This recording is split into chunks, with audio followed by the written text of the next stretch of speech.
Good morning, you legends. It's Tuesday the 7th of January and we're hurtling towards yet another Celtic match. They are just coming thick and fast at the moment. Tomorrow night we welcome Dundee United to Celtic Park. Yet another home game. It's like 4 in the last couple of weeks. So we might discuss that a little bit, but there's obviously other stuff happening as well. Still a bit of a fallout, it's fair to say, from Brendan Rodgers' comments after the game. Well, I don't want to spend the whole video discussing that. You did send in loads of comments on that topic, so we'll go through them. There's some transfer developments, other news as well. So yes, this is your daily roundup of what's happening at Celtic.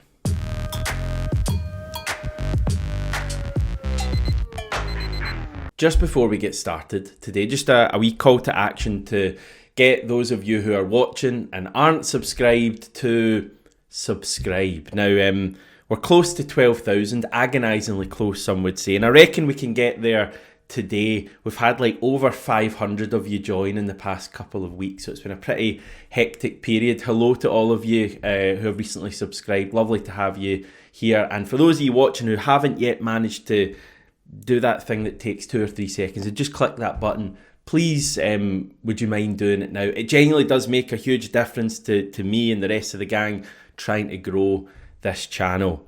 Completely free, and as I say, helps me to keep moving this thing forward and expand. And yeah, we are expanding the channel virtually every week. We had Ewan join us for the first time on yesterday's video, and that was great and lovely to see so many nice comments about Ewan as well. If you haven't found that video, it's linked above. We spoke about our 3-0 win over St Mirren and Brendan Rodgers' post-match criticism of sections of the Celtic support. No surprise that it was the latter that dominated your comments on yesterday's video. Pat McCarthy says, Rodgers is a human being who breathes football. He knows that a back pass is not always a negative event. It allows us to keep possession and alter the point of attack. Many of our support are of the belief that they can chant anything and there will be no reaction. A chant for KT at our next match is a 2 fingers to Rodgers. Yeah, it's always a tough one to pass comment on fan frustration because, you know, supporters go and they pay their money and they're entitled to groan, I think, if the football isn't free-flowing. But also, is that necessarily helping the team? And certainly at the moment when we're in the midst of a season where Celtic have been pretty scintillating for the best part.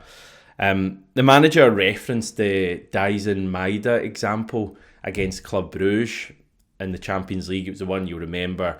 When Dyson Maeda got the ball and passed it back, I think back into Callum McGregor. I watched it earlier. I think it was Callum McGregor. And you heard groans at Celtic Park, and it was certainly picked up by the commentary team or the commentator from the game that I was watching. It was Martin Tyler on Stan Sport. I'm not sure if the UK commentary picked up on it. Doesn't massively matter. You know, it happened. And a couple of seconds later, Maeda gets the ball back, cuts inside, and curls an absolute screamer into the corner.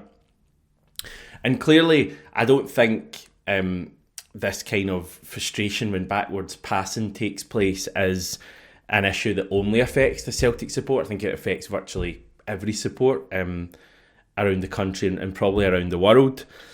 I think the manager is entitled to bring it up though. My issue is exactly how he did it. I thought it could have been worded better by Brendan Rodgers. It could have been more constructive, and the reason I say that is, and I did mention this yesterday, that it's not actually the first time that he's kind of called out or certainly asked for the supporters to be more patient.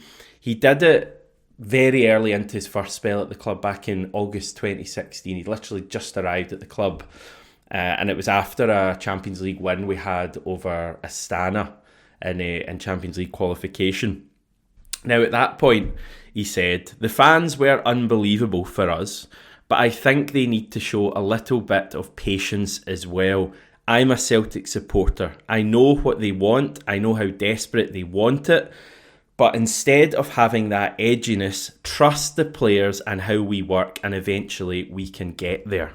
So a similar message to the one from Sunday in terms of like you need to trust, but delivered in a different way. And I thought the one in 2016 was a far more positive message to the Celtic support, and that, you know, it was almost like a come on, like get on board and we can do this, rather than just outright having a pop at the Celtic support and using phrases like "that cannot happen" if you know about football, and "I don't need the cheers when it's 3-0. Like, that to me seems needlessly divisive. And I think, the message from my memory anyway, people might have a different memory, but in 2016 it was quite well received by supporters. There wasn't too much of the who's this guy calling us out, and obviously a lot's happened since then, and fair to say Brendan Rodgers is viewed differently now than he was in his first spell, because he left as went to Leicester, all of that kind of stuff. And there's still clearly a bit of tension there between some sections of the Celtic support and Brendan Rodgers, and it kind of rears its head on moments like Sunday, and it will always be there, but it's kind of in the background now while the team's doing well. But yeah, my big issue was that he came across quite frustrated, I thought, on Sunday. And then the Greg Taylor, Kieran Tierney stuff, again, for me, was needlessly divisive. And Pat's right in his comment, the inevitable Tierney chance tomorrow will be viewed as two fingers to Brendan Rodgers, when in reality, I don't think they need to be. I thought the Kieran Tierney song was a really positive thing. I don't think anyone's singing it to get it up Greg Taylor, personally. Now, you can argue if it was maybe slightly insensitive to Greg Taylor, but I really don't think that was the intention. In any way, it was celebrating Kieran Tierney, and people are excited about the prospect of him coming back after what's kind of been a tough few days after Ibrox. So yeah, we've got Neil Media. Rodgers is trying to convince Taylor to stay, to convince the board to pay him. Then the fans upset Taylor accidentally or otherwise. That's why Brendan Rodgers is bailing, quite possibly. But I'd hope that Celtic fans singing Kieran Tierney's name wouldn't stop Greg Taylor from signing a new deal. And by the way, see tomorrow night's game at Celtic Park, I would love the Green Brigade to sing the Kieran Tierney song again, and I would also love them to sing a Greg Taylor song. There's only one Greg Taylor. I think that would be a really good move, so that it doesn't become this kind of narrative that the Green Brigade don't like Greg Taylor, because I really don't think that's a narrative at all, and it seems like that's one that was maybe insinuated slightly by Brendan Rodgers. And I just don't think it's the case at all. And as I say, we don't need any division. We don't need people to be in certain camps of, Taylor and Rodgers in one camp and the Green Brigade and Tierney in the other, because it's just not like that at all. We all want the best thing for Celtic, including, Greg Taylor, the Green Brigade, Brendan Rodgers. So I'd love to see tomorrow night, sing about Kieran Tierney, sing about Greg Taylor, because things are good at the moment. Let's not have any negativity. I think that's one of my frustrations about Sunday, was that Brendan Rodgers has kind of brought this negativity about by bringing all this stuff up. I don't think any of it would even have been perceived negatively had he not brought it up and raised awareness of both things. Right, we've got local Jerry's Food and Travel. It's the way he said it. Very strange outburst. Also, if the fans were singing Jota on the wing, as we have been linked with bringing him back, would this be disrespectful to Maida and Kuhn? I find the whole interview strange. James Jackson, groans at 0-0 are unnecessary. Sensible comments from Brendan. He's about to win another treble. Don't mind the confidence, James. Certainly wouldn't disagree with you, but there's work to be done. We've got Mike. From where I was sitting, the groans were minimal, and I can also understand them when you're there to see fast attacking football. His comments that fans don't know football was two-footed. His Taylor comments were just insane, and he's tangled Taylor up in the whole thing. We should be celebrating being in a brilliant place. Kuhn's on fire. Engels is coming good. Things are great. And yes, just what I'm saying, things are pretty good at the moment. There's also, I guess, like a bit of a thought on why Brendan Rodgers decided to air his grievances right now. Now, he's clearly been thinking about this for a period of time, certainly going away back to the Club Bruges game. And, he made comments after the Dundee United game where he kind of brought up the talk about panic and all of that. So Brendan Rodgers clearly feels sections of the Celtic support are a bit over the top, a bit negative, a bit dramatic when things don't go well. And to be honest, I think he has a point. I generally do.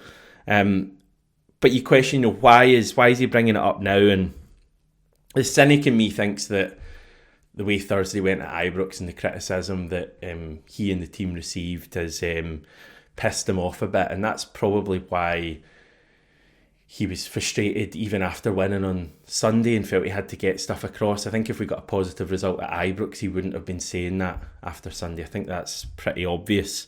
But also, is he just trying to light a bit of a fire under the team?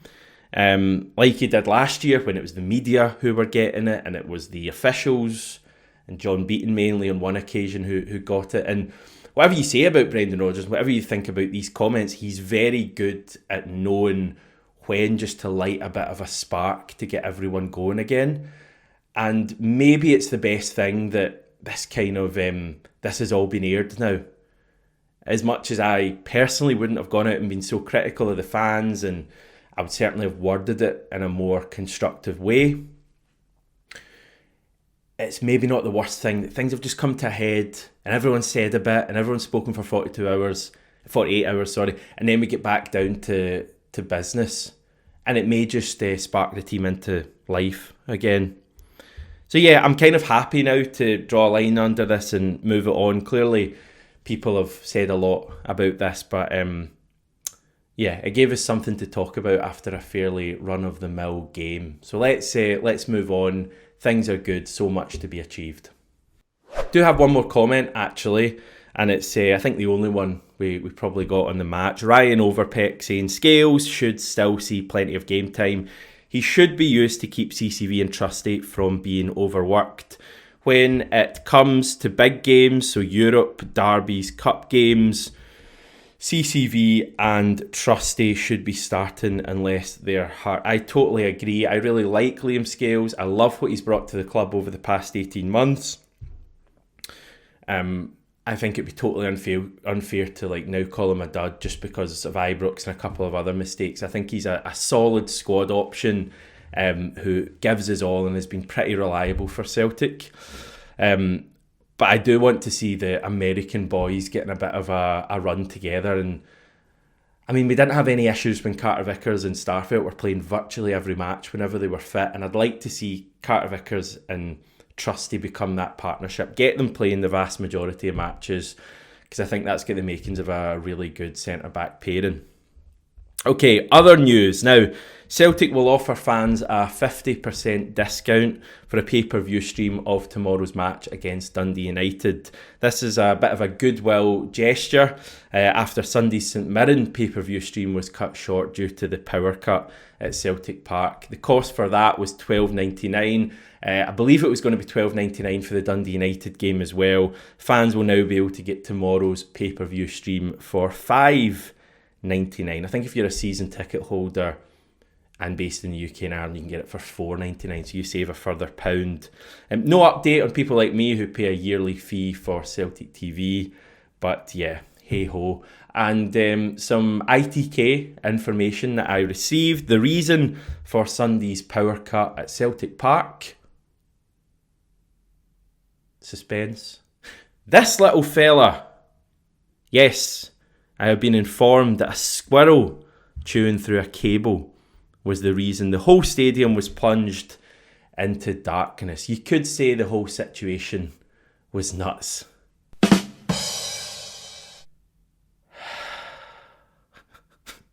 Just some quotes from Nicolas Kuhn after the weekend. He has called out Rangers man Jefte's elbow that saw him pick up just a booking in the derby. Obviously, this hasn't been much of a talking point since the derby because, what's that reason again? Oh yeah, we tend to accept defeats and look at our own wrongdoings before just blaming officials after we lose derbies. We take our medicine. Kuhn very keen to point out we were deservedly beaten at Ibrox, not at it at all. He also said, I'm not the VAR, but yeah, there was also a kick. But as we said, it was not our best game. The situation, I don't decide, and we have to keep going. I didn't realise what happened in the moment, so afterwards I didn't know if it was a yellow or anything else. I don't know if it's broken. It's a little bit painful, but we'll be fine. I'm still a little bit dizzy, but it's going to be fine. The loss was more painful. He was also asked about his future at Celtic and batted away any talk of him leaving imminently.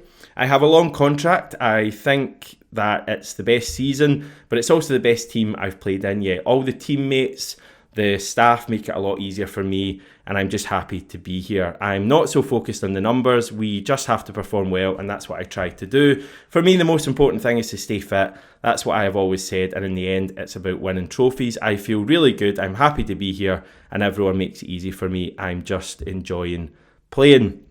And he's a total joy to watch. Also, a bit of an update on Luis Palma. Honduran outlet El Heraldo, which translates as The Herald, and I didn't even need to look that up in Google Translate. They say that we have not ruled out keeping Luis Palma for the second half of the season due to the number of matches we have coming up. They say we have already rejected 2 offers for Palma. One said to be from France, the other from Germany. We're said to want around €4 million for him. Although I would suggest that a loan move is perhaps the way things are going to work out this month. We could probably do with keeping him at the moment, given that James Forrest is still out probably for around another month. And also the fact we've not signed a left winger at this stage. And even if we do, they won't be able to play in either of our final 2 Champions League phase matches. So maybe Palma sticks around to the end of the month and then moves out on loan somewhere, or even permanently. That's kind of how I see things going. Clearly, he doesn't have much of a future at the club, but you wouldn't want to let him go and then you lose a couple of wingers and suddenly we need to play like Kyogo out there or something like that. So that's the Palma update. We have Dundee United tomorrow night.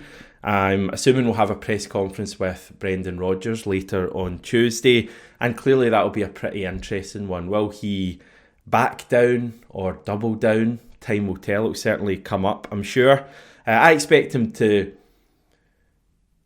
roll back slightly. I think he'll clearly still believe the things he said, but I expect him to kind of call for a bit of unity, I guess, and to focus on the match and move forward. I certainly don't think he'll be quite as worked up as he was on Sunday. And yeah, I'll cover what is said on tomorrow's video and preview the match fully. So until then, have a good day, everyone.